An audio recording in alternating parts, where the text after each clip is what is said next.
The Dawnbringer Chronicles, Part 7, Behemat's Avenger. The little un in the church steeple was waving a sword and shouting something about storms and lightning and vengeance for the people of Dawnbringer. King Brod put his fist through the roof and the priest alike, sending tiles and glass flying. His fellow gargants gorfed and slapped their thighs, but Behemat's prophet, as ever, failed to see the funny side.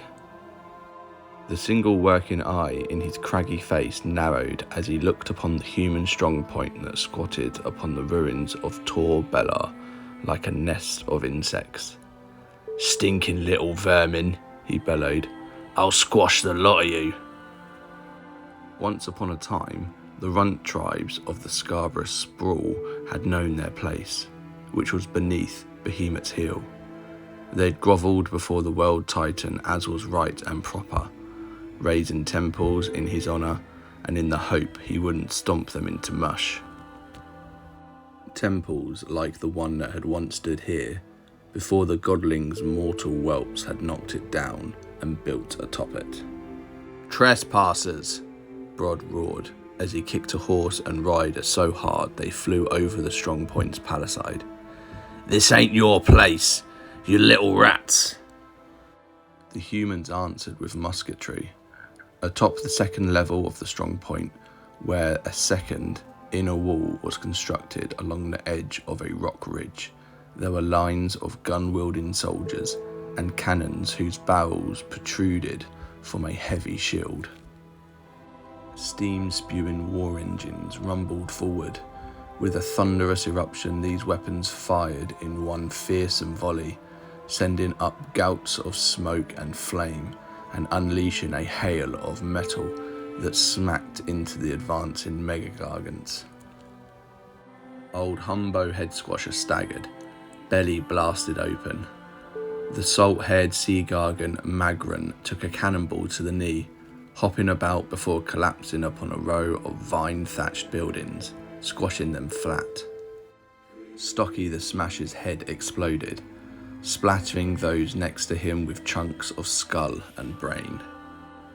King Brod stood, unflinching, as the enemy's barrage thundered down around him, ignoring the pain as bullets bit into his flesh. He saw only the fortified war huts of the godling worshippers, built into the bedrock of the mountain shrine where fearful little uns once paid tribute to his sire. Each and every sacred rune-marked stone of this ancient place had been hewn and sundered, torn down to make room for a den of puny wretches. Worse, Brod saw that they had raised a shrine of their own. In the courtyard of Dawnbringer's bastion, there was a statue of a silver-armoured warrior kneeling with hammer and sword raised to the heavens. The little uns had not only desecrated this holy place, but erected a tribute to one of their own pathetic saints. King Brod raised his war club, running his calloused fingers across its stone headpiece, taken from a sacred pillar that had once touched the brow of the world titan himself. He set his feet and felt the fiery heat of his rage emanate from him, causing the very air to shimmer and crackle. His eye flared with white-hot rage, and he roared so loudly that every unbroken window in Dawnbringer immediately burst into pieces. Humans collapsed to their knees, quivering in terror and pain as they clutched their bleeding ears. "Pummel them to dust!" Brod screamed at the top of his lungs, and then he began to lumber forward, charging right down the throat of the enemy guns. Hollering madly, his gargants followed close behind. Even the grievously wounded old Humbo, who was now holding his guts in with one hand while brandishing a tree trunk in the other. The little uns turned and fled. Those that didn't died, crushed and kicked and stomped to paste, or picked up and flung 100 metres into the air. Brod seized a cannon by its red-hot barrel, ignoring the sizzling sound of his flesh cooking as he swept it along the ramparts, smearing fleeing soldiers against the stones. A rattling contraption came towards him.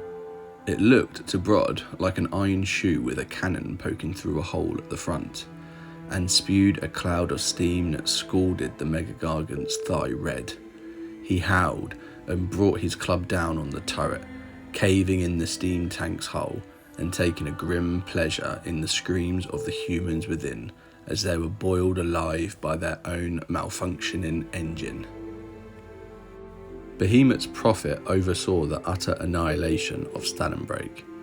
His Megagargants even dragged down the floating metalliths that were chained outside the city, gorfing as they slammed them together until the floating islands smashed and split asunder, soaking the ground with their precious water. When the mayhem was done, there was only one pipsqueak left alive in the strong point. His legs shattered by a hurled boulder, an aged, pot-bellied war priest lay slumped against the silver statue of the Stormcast warrior, still clutching a warhammer and spitting hatred at the gargants that loomed over him.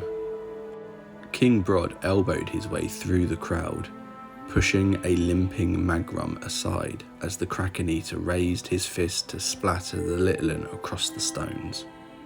"Dull-witted savages!" the human screamed, his eyes wide with terror and pain, but still brandishing his puny weapon. "We shall be avenged! You wretched oafs! Do you hear me?" Brod leaned down, gnarling right into the human's face. "Who's coming to help you, runt?" he snarled. "Your precious godling?" To his credit, the priest did not cower. "Saint Steel's soul will hunt you down, Gargant," he spat, pointing at the statue behind him. "Word has already been sent to Fort Gardus, and they will soon know of your outrages. His holy knights will deliver unto you the God King's justice, and you will beg for." Brod growled, and the priest's defiance evaporated in an instant. "Your saints are nothing to me but sacks of meat to squish between my toes.